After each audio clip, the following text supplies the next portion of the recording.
The forgotten colony on the far edge of the human expansion zone. There was a small colony called Station 6. It sat quietly on a dry, rocky planet named Vora 3. No one paid much attention to this place. Earth's main command had sent only basic supplies there. The colony had no real weapons, no warships, and no strong military presence. People there were mostly farmers, builders, retired engineers, and a few old ex-soldiers. They had built their homes out of scrap and leftover metal from abandoned mining ships. Power came from unstable solar panels and a small fusion core that worked only when allowed cooling. The sky stayed red most of the day, filled with dust storms that scraped buildings like sandpaper. Still, the colonists worked hard. They grew food in underground greenhouses. They fixed machines with old parts. They taught their children how to survive in silence and struggle. At the center of the colony was an old control tower made of rusted steel. Inside it worked a man named Reed. He was not young. His back was slightly bent, and his face showed years of stress. But his eyes stayed sharp, always watching the screens and scanners. Reed used to serve in Earth's defense fleet. Now he served here, trying to keep the colony alive with whatever little they had. One evening, the long-range sensor started to blink. It had not worked properly in months, so Reed assumed it was another fault. He tapped the screen and checked again. The signal was real. Something was moving fast through space toward Vora 3. He checked the code. It was not a human ship. The heat signatures showed war-class engines. Not one, but 12 ships. Reed did not panic. He leaned back in his chair and stared at the blinking lights. Then he called for a colony-wide meeting. In the dusty hall where they usually held water rations and food storage plans, the colonists gathered. There were not many of them. 35 adults, 12 teenagers, and 8 children. Some wore old uniforms, some wore patched clothes. A few carried tools in hand, still covered in oil and dirt. Reed stood on a small platform and spoke in steady voice. He told them about the incoming fleet. He did not hide anything. He said Earth was too far. Help would not come. He said they were alone. The room stayed quiet. A few children clung to their parents. Some adults looked down at the floor. Then Reed asked a question. Not who wanted to run, not who wanted to hide. He asked, who wants to fight? At first, no one moved. Then an old miner named Ben raised his hand.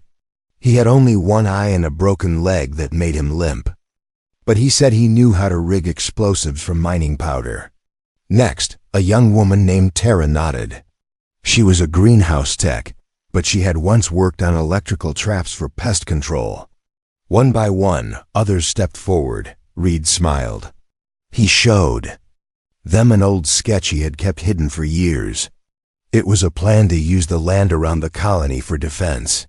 The canyons nearby could be collapsed with pressure charges. The dust storms could block sensors. The old mining drones could be fitted with sharp tools. The fusion core could power one last thing, a railgun that was built into the mountain long ago, but never completed. They had 7 days before the enemy arrived. The colonists began to prepare. The old fixed tools. The young trained with stun rods and sensor disruptors. Tara rewired drones to move like soldiers. Ben and his team placed mines along the canyon trails. Even the children helped by mapping caves and tunnels.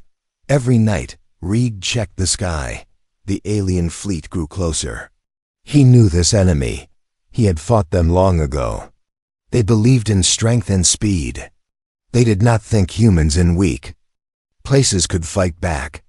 Reed planned to prove them wrong. The final day came. The colony looked different. Sharp traps were hidden under sand. Signal towers sent false readings. Dummy buildings were set up as targets. Every person knew their place. Reed climbed the control tower and waited. The alien fleet slowed as it neared Vora 3. They scanned the colony. What they saw looked like a poor outpost with no defense. They sent a message offering surrender. Reed never replied. He cut the signal and turned to his team. He gave the final words. No long speech, just a calm order. Get ready. When they land, we show them what we are.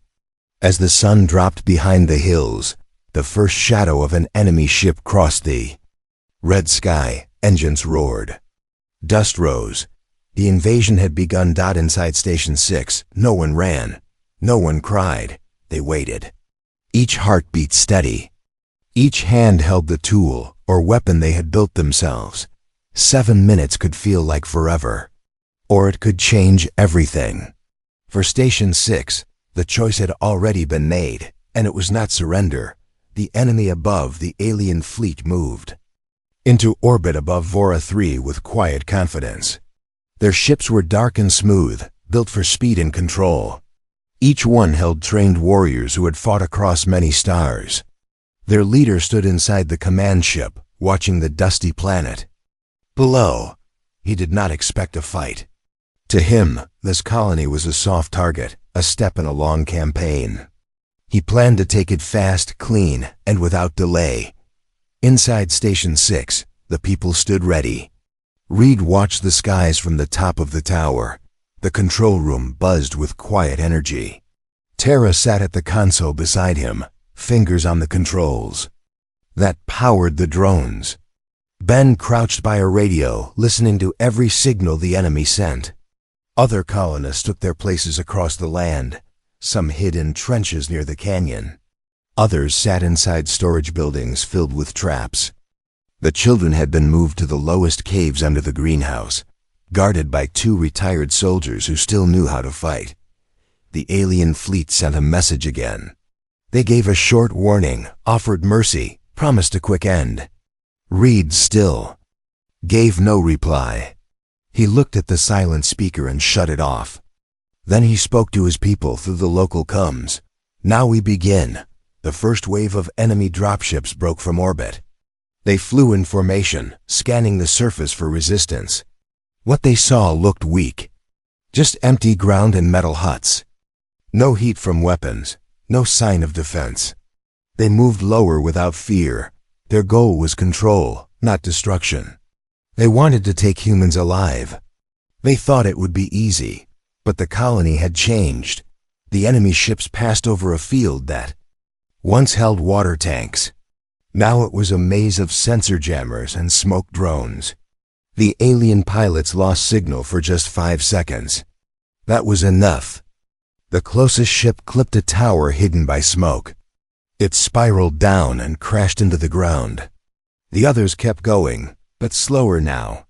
Inside the canyon to the north, 10 ships entered in a line. The route looked safe. Wide space between the rocks. No movement. But the miners had placed charges deep in the stone walls.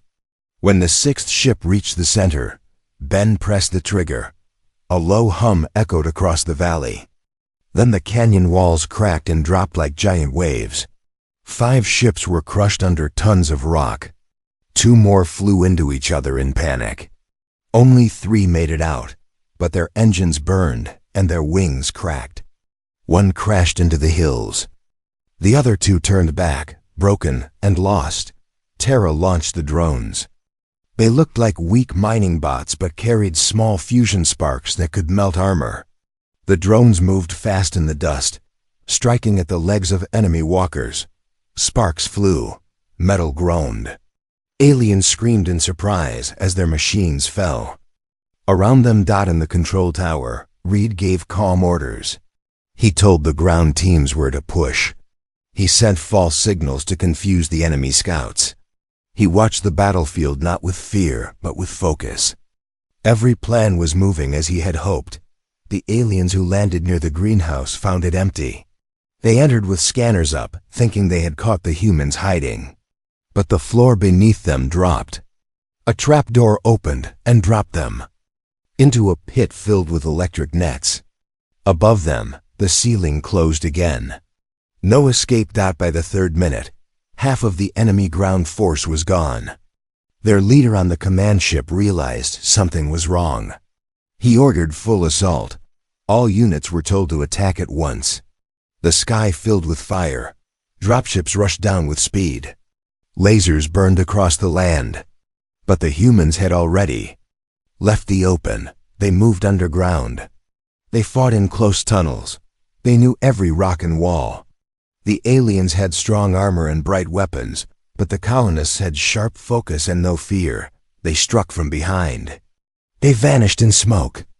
They used every corner of their home as a weapon. Reed called Milo, a young tech who had trained alone in the old comms room. Milo sat near the enemy signal band and worked fast. He sent back a signal copied from the aliens. It was a call for retreat. Then he looped it again and again. The alien radios picked it up and spread it without control. Some of the enemy forces began to pull back, thinking the order was real. Others got confused and started shouting over each other. Their command lines broke. Reed kept watching the skies. Only the main ship remained untouched. It floated above the fight, sending commands. Watching failure grow. That ship was the heart of the invasion. It had to fall. Reed turned to the fusion power line and nodded at Pterodot. She flipped the last switch. For years, under the colony's surface, a broken railgun sat unused. Its barrel ran through the mountain. Its power core had never been tested. But Reed had spent the last 6 nights feeding energy into it, little by little. Now it was ready. With a loud pulse, the railgun came alive. It drew power from every solar cell, every battery, every drone. Then it fired. A long spear of pure energy cut through the sky. It moved so fast that no eye could follow. It hit the alien command ship before the crew could react. The blast broke through the middle of the ship. Fire burst out of its sides. The engines failed. The ship tilted once and began to fall. It crashed behind the hills with a roar that shook the ground. Reed stood still. He watched the smoke rise. The rest of the enemy forces froze. Some screamed. Some ran. But the humans moved forward without pause. The battle was not yet over. Reed spoke once more through the comms. Now we finish it. The first minute smoke rose from the hills where the alien command ship had fallen. The sky turned darker as the dust spread through the air. The colony was silent for a moment. Then Reed gave the signal again. His voice was calm. His words short. No cheering yet. The job was not done. The invaders still had numbers. Their foot soldiers were not gone. Their machines still crawled across the land. But the humans had cut the head of the beast. Now they had to take the rest apart. Milo stayed in the comms room. His hands moved fast over the controls. He sent false maps into the enemy lines. He created phantom heat signals that looked like large groups of humans.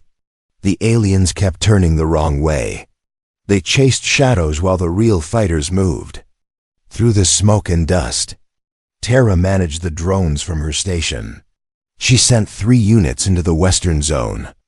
That area was dry, full of broken buildings and torn fences. The aliens thought it was safe. They were wrong. The drones came from behind. Their small wheels barely made a sound. Each one carried a sharp spike of heated metal. They rolled under enemy walkers and lifted the spike straight into weak points.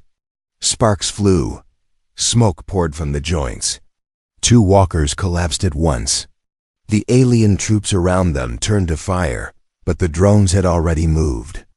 A second group hit from the side and vanished behind the wrecks.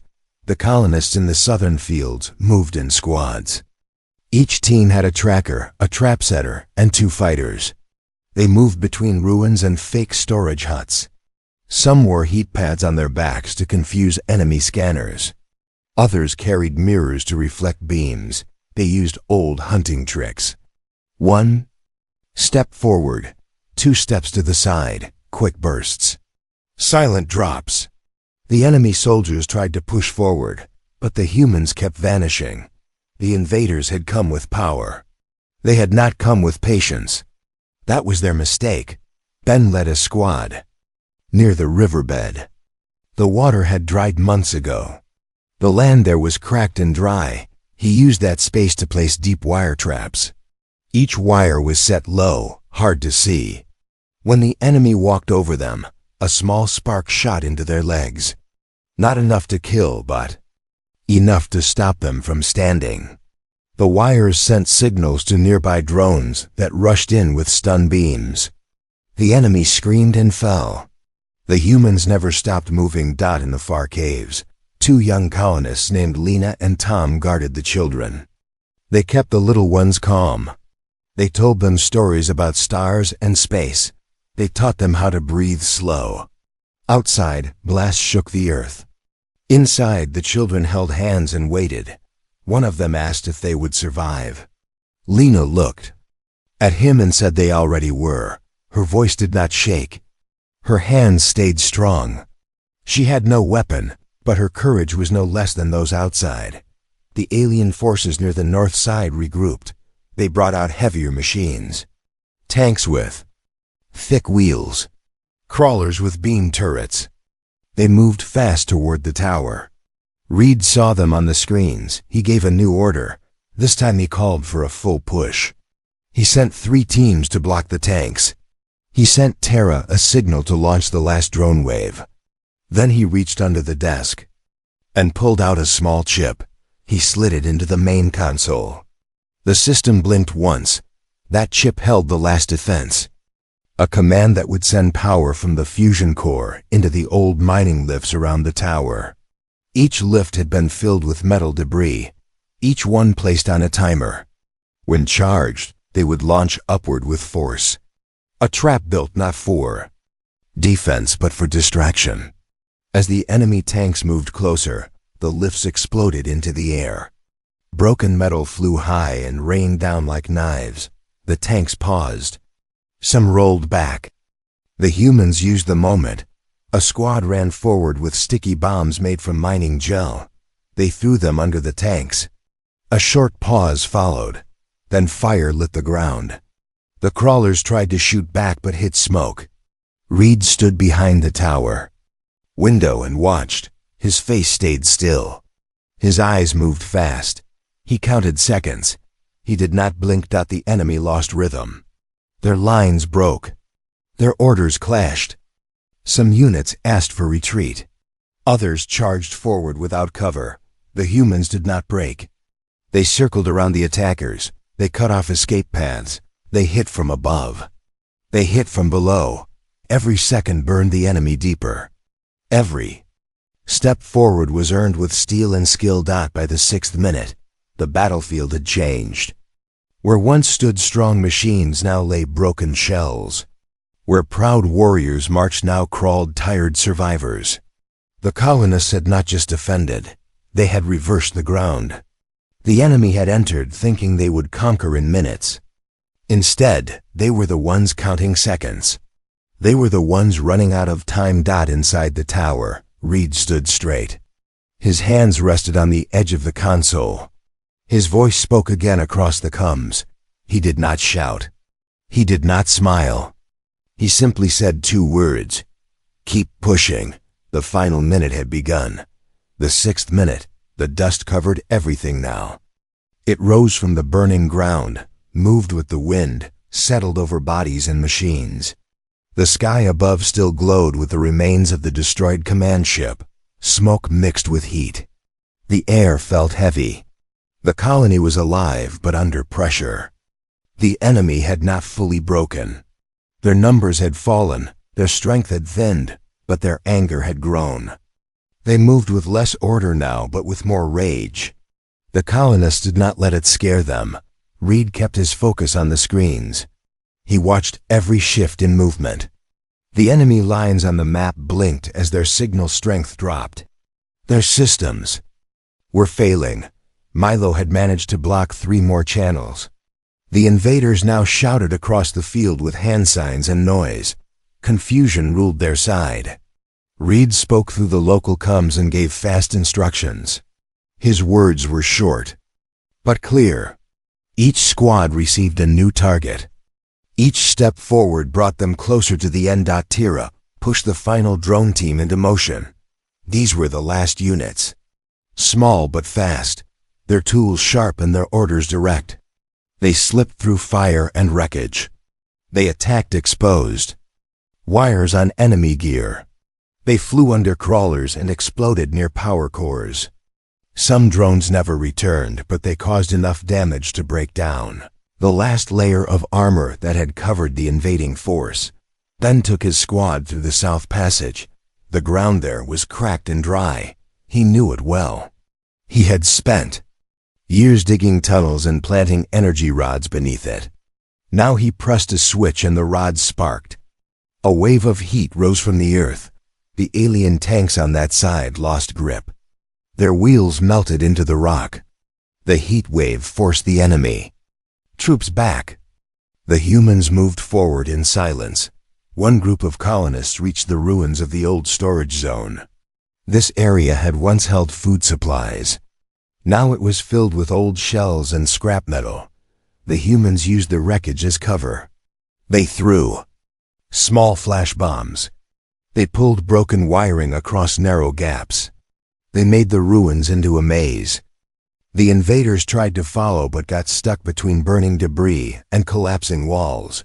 The humans knew these paths. The enemy did not dot near the northern ridge. A group of aliens tried to escape. They had lost their main support. They carried damaged gear and wounded fighters. Reed had seen this from the tower. He sent 2 gliders with signal jammers to block their exit path. He then called a scout team with light weapons to surround the area. The escape failed. The aliens dropped their tools and raised their hands. It was the first time any of them had done so. Reed marked it on his board. The tide had turned. Milo sent out one final signal burst. This time he played back the voice of the alien commander from earlier, the one who had demanded surrender. He twisted the words just enough to sound like a broken cry. He spread it across their own comms. The alien soldiers heard it in their helmets. Some froze. Others dropped their weapons and ran. Their system no longer had leadership. Their ranks no longer had trust. In the center of the colony, the last crawler stood. It was the largest machine they had, tall, thick, and slow. Its cannons had taken down 2 buildings. Its front armor had not been cracked yet. Reed knew this would be the final point. If this crawler fell, the rest would follow. He called for Terra. She had kept one special drone hidden. A heavy unit, not fast, not sharp, but strong. She sent it under the crawler from the west side. It carried a single charge from the fusion core, enough to break steel. The crawler's sensors picked up the drone, but too late. It moved to crush it, but the drone slid under and latched to its belly. A small light blinked once. Then the charge went off. The explosion shook the ground. The crawler's legs bent. Its middle cracked open. Fire poured from inside. It tipped forward and slammed into the dust. Silence followed. For a few seconds no one moved. Then the colony teams advanced without pause. They picked off the last enemy scouts. They pulled injured colonists to safety. They cleared blocked paths. Reed watched it all. He opened the comms again and gave one order: not to attack, not to defend. He said 2 words again. Move forward. Ben stood on a broken hill and raised his arm. His people stood behind him, weapons in hand. Smoke curled around them, but their feet stayed firm. Across the field, the last group of alien fighters dropped their gear and fell to their knees. They had nothing left, no command, no cover, no strength. The humans had taken everything. Not with power from Earth, not with help from fleets, but with unity, with courage, with clever hands and sharp minds. The 6th minute passed. The colony stood whole. The land was scarred but not silent. Voices rose. Orders passed. Tools clicked. The battle had reached its end. Only one thing remained. A signal to Earth, Reed stepped back from the console. He picked up a small transmitter and linked it to the long-range beacon. He spoke just once. Invasion ended. Colony stands. Victory complete. He sent the message. Then he sat down and closed his eyes for a moment. The war had ended not with a fleet but with a colony that refused to fall. 7 minutes, the wind moved across the open ground as smoke faded into the red sky. Bodies of machines and broken weapons lay quiet beneath the sun. Fires no longer burned with rage. They had turned to slow embers. The battle was over. 7 minutes had passed since the first enemy ship entered the sky. Station 6 had survived. More than that, it had won. Reed stepped out of the tower and walked down the ramp with slow but steady steps. His boots touched the dust where enemy soldiers had stood minutes before. His face showed no joy. His hands hung by his sides, calm. And still, the colony teams gathered near him one by one. Their clothes were burned and torn, their faces marked by heat and smoke. Yet their eyes held strength. Tara stood with her back straight, eyes scanning the hills for signs of danger. She held a small remote in her hand, the last drone command device now shut off. Milo walked beside her with a toolkit slung over his shoulder. He looked tired but proud. Ben limped across the field, a support bar under one arm. He raised a hand. Toward Reed. Reed nodded. No long speech, no need for praise. Every person already knew what they had done. They had faced a full invasion with farming tools, broken tech, and old courage. They had taken nothing for granted. They had trusted each other. That trust had carried them through fire. The wounded were brought into the med shelter. Volunteers worked quickly. Some children handed out water. Others cleaned gear or carried food from storage. No one stood still. No one asked who did the most. Everyone had a place. Even the smallest hands made the day move forward. Lena walked out of the underground shelter with the younger children behind her. The group was quiet at first. Then one child looked at the sky and smiled. He raised a small hand and pointed at the black smoke trail left by the fallen command ship. The others followed his gaze. They did not cheer, but their fear had faded. They now knew that safety could be built even in a place where none expected it. Reed opened the main comms panel. In the courtyard. He checked for a reply from Earth. No answer yet. The signal was still traveling. Vora 3 was too far for instant contact. He closed the panel again and looked at the colony around him. Fires were under control. Drones were gathering broken parts. Shield walls were rising around key areas. The humans were not just cleaning the mess. They were learning from it. Every piece of fallen tech was studied. Every broken trap was fixed for next time. Reed had no belief that peace would last forever. But he now believed that they could hold their ground again if needed. Far in the field, a group of aliens lay under guard. They were the last survivors who had surrendered. None had tried to escape. Their weapons had been removed. Some sat with heads bowed.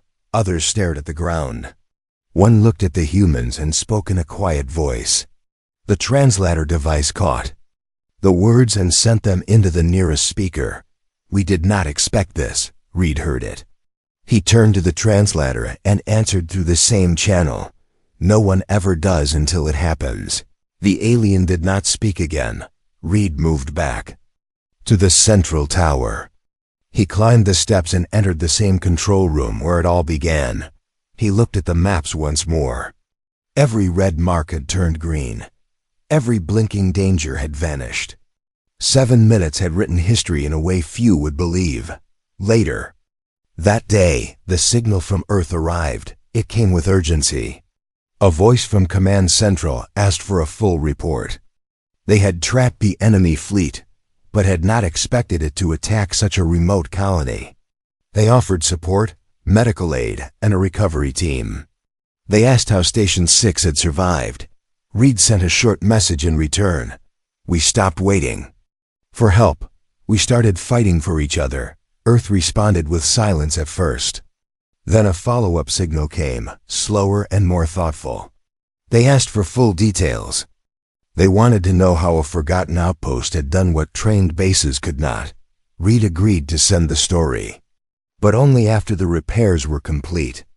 Only after the people rested. Days passed. News of the victory spread.